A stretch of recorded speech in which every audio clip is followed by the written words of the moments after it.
Hi, everyone, and welcome to another episode of Ancient Warfare Answers with me, Murray, your weekly fix of ancient warfare-related material, as dictated by me, relating to questions that you have asked. And, of course, you can ask a question whether you're a viewer, a reader, or a listener. You can send us a postcard, send us an email. You can comment on a previous podcast, anything like that. And, of course, you can back us on Patreon. There's one of three different levels: Legionary, Optio, and Centurion. You can listen to the big podcast, which comes out once a month, and even now the Ancient History podcast. All right. Today's question is from the Scrooby. I'm going to stick with that pronunciation, the S Grubby. I'm not sure, the Scrooby. And he says, thanks for your answer. A previous podcast, I answered one of his questions. Seems Legio VII Gemina, raised by Galba in AD 68 in Hispania, is quite unique in terms of being a creation by a usurper. Are there any other similar units raised by usurpers and retained by victors? Also, what province do the ancient warfare crew, this singular crew member, consider best in terms of starting usurpations or the rise of a new emperor? Right. Okay, so the interesting thing in terms of legions raised by usurpers is that in most cases, they are not retained. And indeed, you're probably right that 7 Gemina, which Tacitus calls Galbiana, although no inscription survives with that epithet, is raised by Galba in AD 68 in Spain, where he's the governor, and he marches with that to Italy, becoming emperor in 68. And of course, it then keeps that name, if Tacitus's name is correct. The title that we have later for it, which is 7 Gemina, the twins, probably is only given to it after the end of the Civilis Revolt in 70, where it's amalgamated with another legion, probably 1 Germania or Germanica, and then it becomes a twinned legion. In 74, it's marched back to Spain and it stays there until the 4th century. So it's got 300-something years of history in Spain.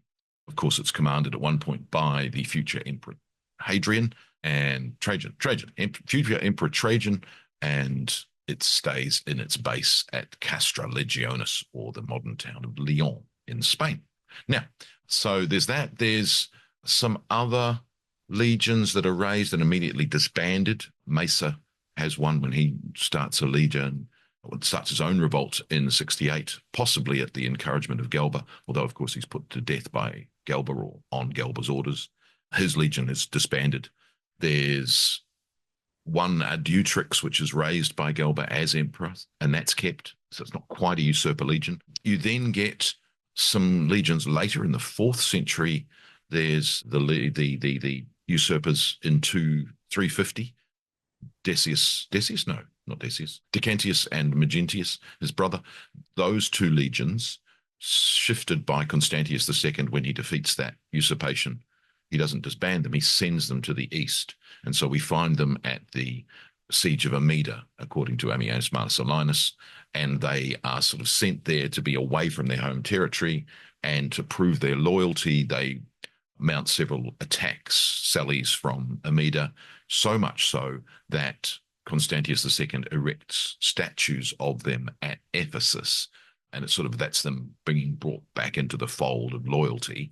And Ammianus tells us he's seen those sculptures in Ephesus. So that's legions. I don't really know of many other usurper legions which are kept, which raises the second part of your question, which is, of course, what are the provinces which are most successful for usurpers? So usurpation is interesting because, of course, you get a bunch of secure time as the empire runs, and then you get a bunch of usurpations, but they come in clusters, really. So, for instance, we have, under the first few years of the emperors, we don't seem to have any usurpers at all. We then get Gaius Julius Vindex, who's the Roman governor of Gallia Lugdunensis, and he revolts in AD 67, late 67 or early 68. So he's revolting against Nero. Now, when he revolts. So that's Gallia for one. You then have the revolt of Mesa, who's the legatist of the Rome of Africa under Nero, also in 68. So, and as I said before, he raises his own legion, which seems to be immediately disbanded. Then in 69, you of course have Galba. Also in 68, you have Galba, who marches to Italy with his legion. Now, in 69, you have Otho, who basically is the compatriot of Galba. So he is the governor of the neighboring Spanish province to Galba in 68, joins with Galba, and then revolts and murders him at the beginning of the next year in January 69, thus kicking off the year of the four emperors. So Otho technically is a usurper, but more of a traitor, really. Then you get Vitellius, who, of course, in 69 is a loyal Galban advocate. And then, of course, when Otho kills him, he basically revolts and with his army in Germania Inferior. So we've now got, what have we got? We've got Gallia 1, Africa 1, Spain 1, Spain 2 actually, and Germania 1. So he, of course, revolts and becomes emperor and wins the Battle of Bedriacum and becomes emperor himself. Then you've got the revolt. So technically usurper, which is, of course, Vespasian, who becomes emperor and founds the Flavian dynasty, which lasts 27 years. So it's one of those weird ones. He is a usurper, but he becomes legitimate. So we don't tend to think of him as a usurper, but he starts as a usurper because he usurps during the reign of Vitellius, himself a usurper. But, that's why civil wars are complicated. So now, interestingly, Vespasian is the governor of Judea.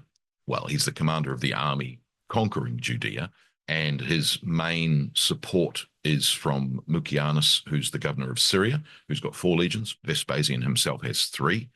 And then he's also supported by Tedius Alexander. Tedius, is that right? Who's the procurator of Egypt. So you've got that support, but that's an interesting one because it's Eastern rather than a single province.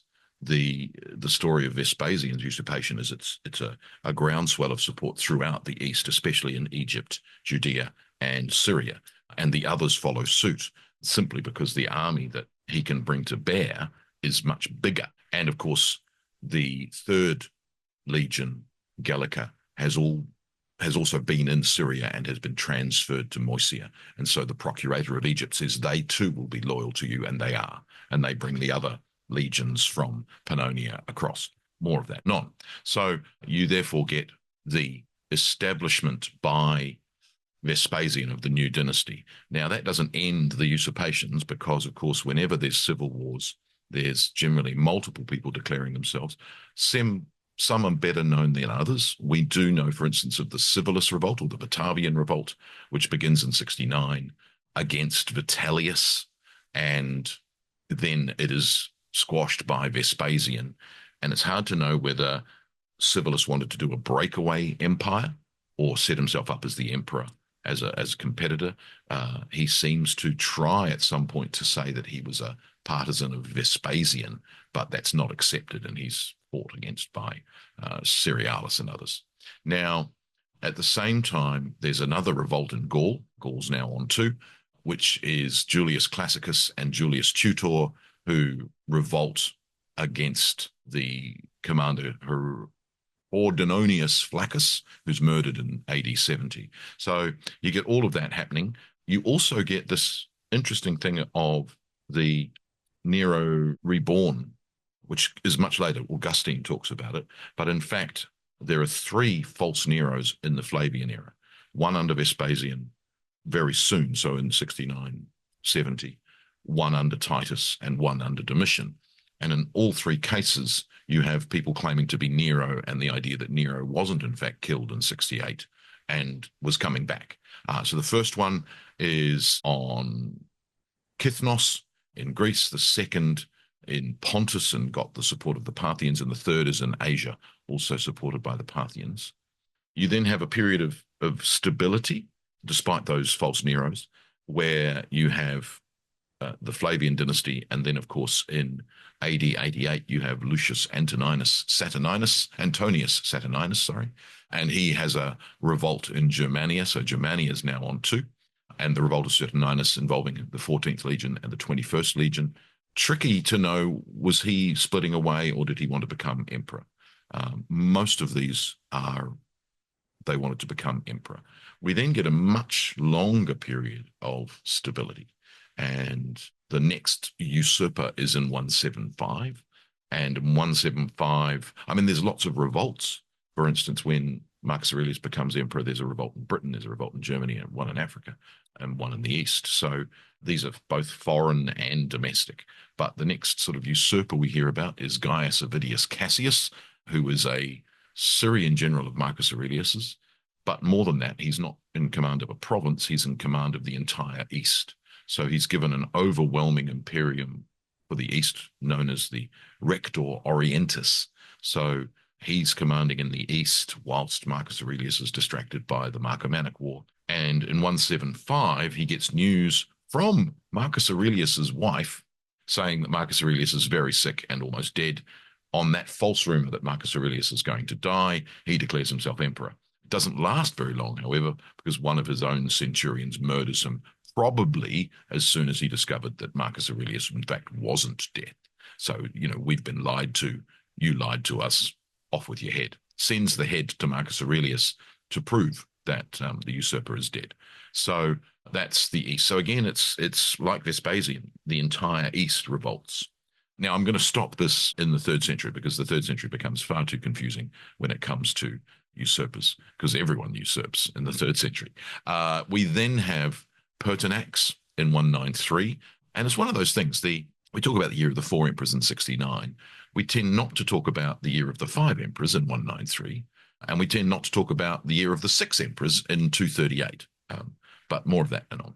So in 193, Pertinax succeeds Commodus, and he basically is proclaimed emperor, probably had a role in the killing of Commodus, becomes emperor, doesn't last very long because he's basically only emperor for 3 months. Then Marcus Didius Julianus becomes emperor.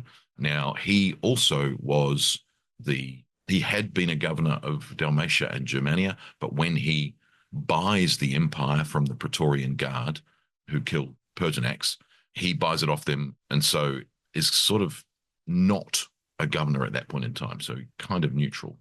Now, it gets complicated because meanwhile, when Julianus buys the empire, you get other usurpations at the same time, 2 of them, in fact. So Gaius Pescinius Niger, he's the usurper in the East, and so he's in Syria when he gets news of Pertinax's murder, and so he therefore usurps.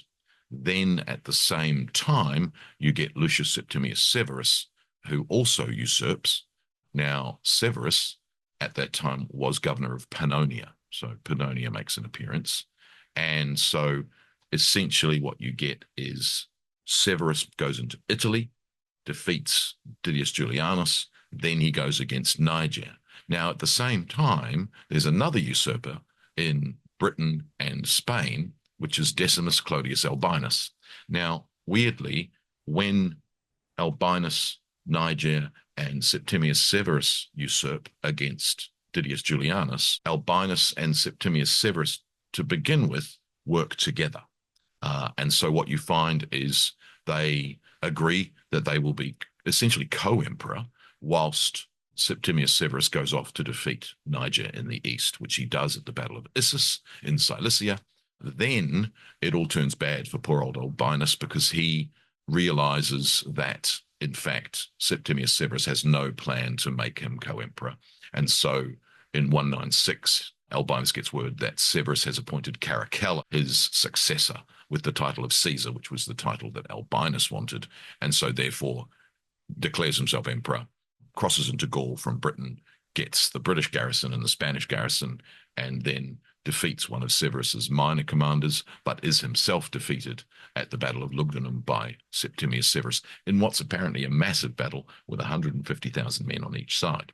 Now, that's pretty much it for the 2nd century AD. The next set of usurpers is in 218 at the death of Caracalla. So you get Caracalla dying, and basically you have Inus and his son, the Dumenianus, as emperors. And so they are Eastern Province usurpers. Unfortunately, Caracalla's aunt, Julia Mesa, realizes this, and she appoints her 14-year-old grandson, Elagabalus, to be the emperor as well. And you then get Macrinus being overthrown at the Battle of Antioch in 218 and basically subjected to damnatio memoriae. And so you then get, as I say, the 3rd century becomes much more problematic. So in all of that, and of course there are lots of usurpations from Britain later in the 4th century, but in all of that, and in the 3rd, lady, actually, in all of that, the East seems to be the one where lots of usurpation happens, but also Germania and a couple in Spain. So in terms of the best one, probably the East, because you're further away from Rome than you are elsewhere. But interestingly, when the Roman Empire is split into East and West, there are less usurpations in the East when the Eastern Empire is being controlled from Constantinople than when it's being controlled from Rome. Interesting.